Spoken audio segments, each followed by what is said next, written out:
Pada video kali ini gue mau membahas sedikit experience gue menggunakan Redmi Note 10S yang surprisingly ternyata lebih buruk dari ekspektasi gue.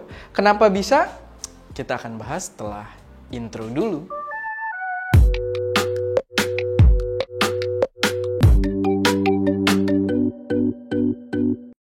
Halo semuanya, selamat datang di channel Nyanteh dengan gue Erwin, dimana pada channel ini kita akan membahas tentang berbagai hal yang berkaitan dengan teknologi.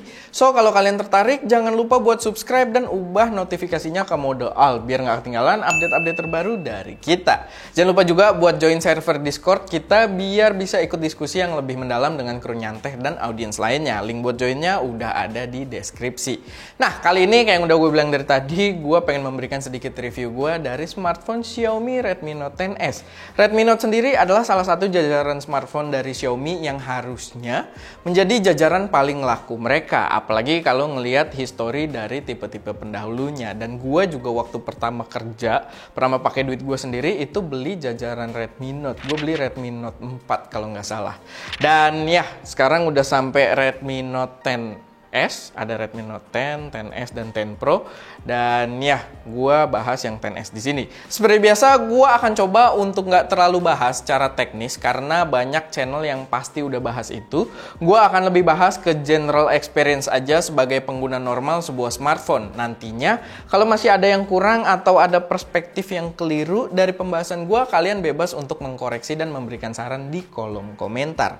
Lalu selanjutnya, kalian juga perlu paham kalau gue nggak nyobain Redmi Note 10 dan Redmi Note 10 Pro, dan kayaknya review dari Redmi Note 10S ini nggak bisa dijadiin acuan dari kedua varian tadi, karena Redmi Note 10S ini adalah varian satu-satunya yang menggunakan prosesor MediaTek, sedangkan yang lain itu pakai Snapdragon.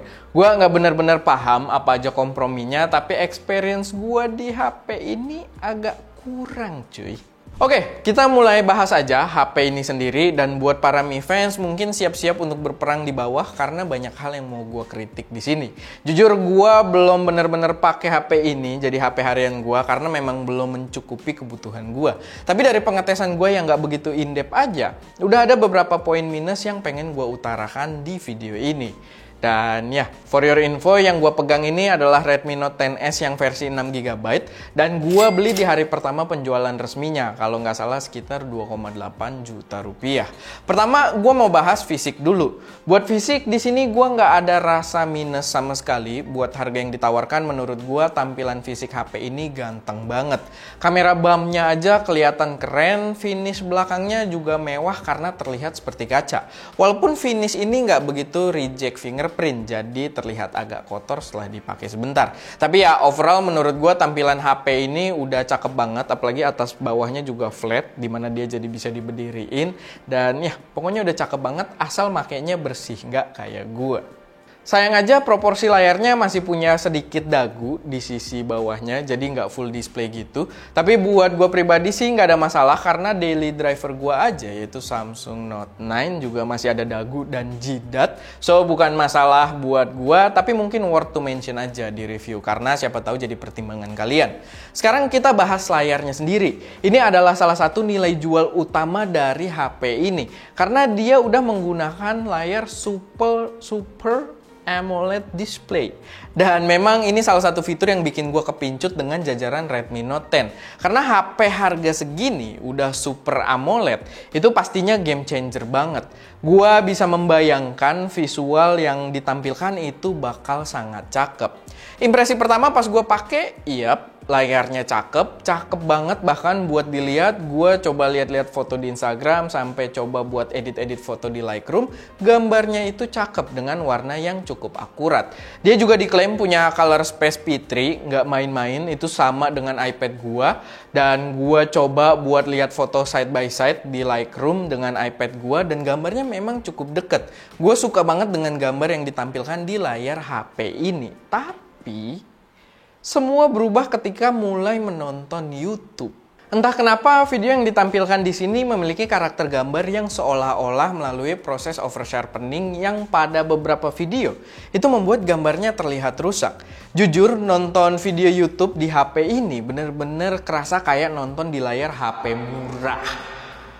agak ditekankan di situ, jadi ya semoga kalian tidak sakit hati gitu kan. Tapi ya gue nggak ngerti ini software issue atau memang dibuat kayak gini untuk memberikan kesan tajam ala-ala Super AMOLED. Tapi serius, gambarnya itu jelek banget. Gua nggak betah nonton YouTube di HP ini, gambarnya jadi terlalu tegas dan beberapa detail gambar malah nggak bisa dinikmati. Gua juga coba buat streaming Netflix dan HP ini memberikan karakter gambar yang agak oversharp juga. Gambar jadi terasa kurang natural, walaupun di pengetesan gua gambar di Netflix nggak seburuk di YouTube. Tapi tetap itu masalah besar buat gua, apalagi untuk jadi HP daily driver. Entah kenapa gitu, dibikin kayak tajamnya tuh jadi berasa fake gitu. Dan ya, gua nggak nemu pengaturan apapun untuk memperbaiki hal tersebut. Gua udah coba-coba berbagai settingan di menu tampilan. Kalau teman-teman ada yang tahu settingan buat benerin itu, silahkan taruh di kolom komentar biar gua coba. Selanjutnya ada satu hal lagi yang membuat layar Super AMOLED ini jadi terkesan gimmicky karena karakteristiknya yang aneh, yaitu pada fitur Always On Display. Jadi yang gue tahu layar AMOLED, Super AMOLED itu punya kemampuan untuk mengeluarkan cahaya dari individual pixelnya. Dan itu memungkinkan HP untuk menampilkan Always On Display berupa informasi dengan daya baterai yang sangat rendah karena nggak perlu menyalakan keseluruhan panel layarnya. Jadi cuma nyalain bagian tertentu aja. Gue juga bisa konfirmasi itu di sini karena memang black level dari HP ini bener-bener bagus, bener-bener layaknya bagian hitamnya itu mati, nggak ada cahaya sama sekali. Dan itu hanya bisa dilakukan oleh para layar-layar AMOLED, Super AMOLED dan semacamnya. Cuman yang aneh, HP ini Always On Display itu nggak bisa always on. What? Iya, nggak bisa always on karena dia akan mati setelah 10 detik dan kita nggak punya opsi untuk mengatur dia biar selalu nyala. Kayak yang kalian lihat. Opsi yang ada itu cuma menampilkan 10 detik setelah mengetuk atau setelah dikunci, dan opsi untuk mematikan always on display ketika penghemat baterai nyala. Nggak ada opsi biar always on display ini hidup terus, yang membuat itu membingungkan. Esensi dari always on itu apa gitu. Aneh karena ini jadi nggak memanfaatkan kapabilitas maksimal layarnya ini. Dan gua pribadi merasa dirugikan karena gua adalah pengguna always on display. Maksudnya di HP-HP gua bener-bener butuh banget always on display. Biar di meja gua bisa lihat gitu langsung ada notifikasi atau waktu yang gua butuhkan gitu, kalender atau jam gitu. Pokoknya gua pakai banget lah gitu. Dan di sini gua agak kecewa dengan cara tersebut. Iya, gue yakin sebenarnya ada alasan tersendiri. Mungkin mencegah burn in yang lebih cepat karena mungkin panelnya nggak sebagus itu atau semacamnya. Tapi ayolah, kerasa nggak maksimal aja buat HP yang punya jargon juaranya Super AMOLED. Oke, kita lanjut lagi. Mungkin sekarang kita mulai masuk ke performance. Gue ingetin lagi, gue nggak akan bahas terlalu in-depth secara teknis. Gue hanya akan bahas experience secara general aja. Buat multitasking, HP ini cukup mumpuni. Pindah-pindah aplikasi chat, aplikasi editing, streaming video, itu nggak ada masalah sama sekali. Walaupun memang load gue belum sebesar itu selama gue nyobain HP ini karena dia belum sempet gue jadiin daily driver juga. Tapi buat main game, karena gue nggak main Genshin Impact, jadi gue nggak bisa kasih insight apa-apa soal game itu. Sorry buat kalian yang main. Tapi beberapa reviewer sih bilang bisa dengan frame rate yang nggak gitu bagus seadanya dan ada sedikit drop frame juga. Nah, gue pribadi cobanya buat main COD Mobile.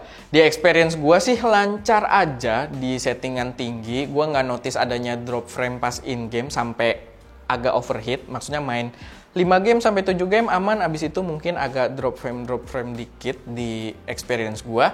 Cuman beberapa kali juga pas game berakhir gue sempet ngalamin stuck nge-lag gitu. Di ending temen-temen gue udah balik ke lobby buat main match selanjutnya, sedangkan gue stuck di replay gamenya gitu. Orangnya nge-lag gitu kayak gitu. Tapi ditungguin nanti dia normal lagi, bukan yang harus force close juga.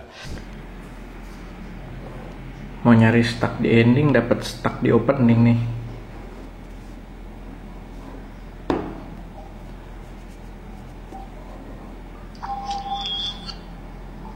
Tapi itu cuman kejadian sekali 2 kali aja, nggak ada masalah. Tapi ya tetap bisa jadi acuan juga. Sama soal panas ya, selama main game sih sebenarnya cukup panas. Cuman menurut gue masih dalam batas wajar di pegangan tangan gue. Cuman kayaknya itu sangat mempengaruhi performance. Cuman di pegangan tangan sih nggak begitu mengganggu. Mungkin karena materialnya nggak terlalu menghantar panas juga. Selanjutnya soal kamera, gua juga belum mau bahas banyak di sini karena belum tes banyak. Tapi ada beberapa insight juga setelah penggunaan gue yang cukup singkat. Kualitas foto di kamera utama itu menurut gue cukup bagus. Dynamic range juga baik walaupun gue foto berlawanan dengan arah matahari. File foto juga enak buat diedit di Lightroom. Jadi kamera utama udah cakep lah. Walaupun 64 megapiksel ya menurut gue lebih ke gimmick aja. Nggak kelihatan banyak benefitnya pada sensor kecil kayak smartphone. Kualitas juga otomatis auto menurun begitu kalian pakai lensa ultrawide-nya. Wajar, itu banyak terjadi juga di HP-HP lain.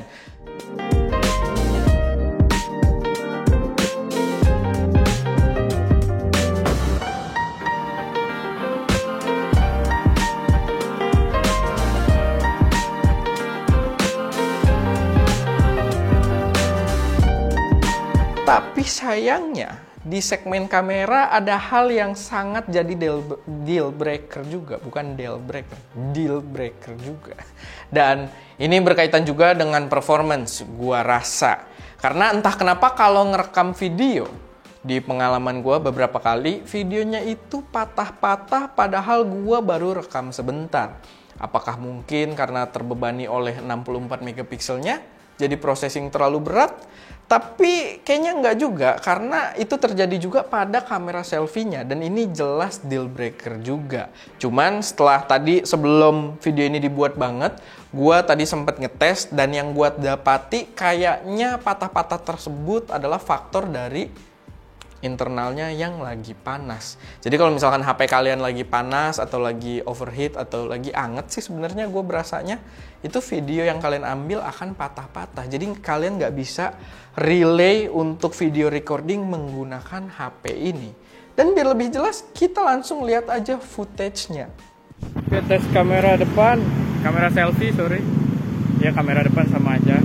Ini lagi B-roll sama Ska sore-sore, matahari dari sana. Dan yang nggak tahu ini gambarnya bakal bagus atau enggak, tapi yang gue lihat sih cukup proper lah. Tapi kok patah-patah ya? Iya, patah-patah. Ambil kameranya terus jalan ke sono sekarang. Jalan. Nah, patah-patah. Oke, ini ngetes lagi, ini kamera utama gitu. HP lagi dalam habis main game jadi agak-agak anget. Dan harusnya sih tadi gue ngetes kamera video patah. Di sini kita nyoba kayaknya patah atau enggak. Patah enggak, Mek? Iya, patah. Oke, mungkin udah waktunya buat kesimpulan gue saat ini soal HP ini. Sebenarnya agak berat buat gua rekomendasiin HP ini. Buat gua Xiaomi di sini terlalu overpromise dan mendeliver experience yang kurang baik.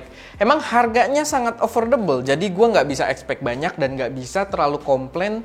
Cuman tetap gua nggak merasa ini pilihan smartphone yang baik. Soal tadi kamera, iya gue cuma pakai native app-nya doang. Gua nggak coba install aplikasi lain, tapi ayolah.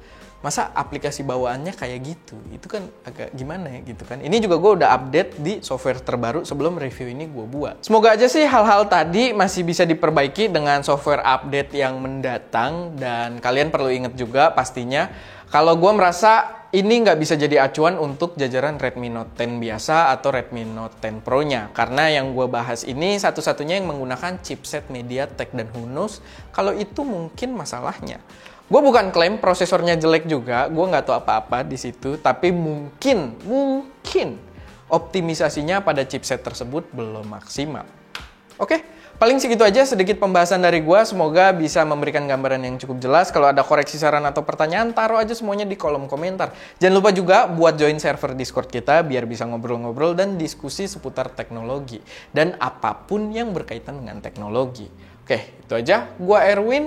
Di belakang kamera ada Ska, dan jangan sampai jumpa di video lain.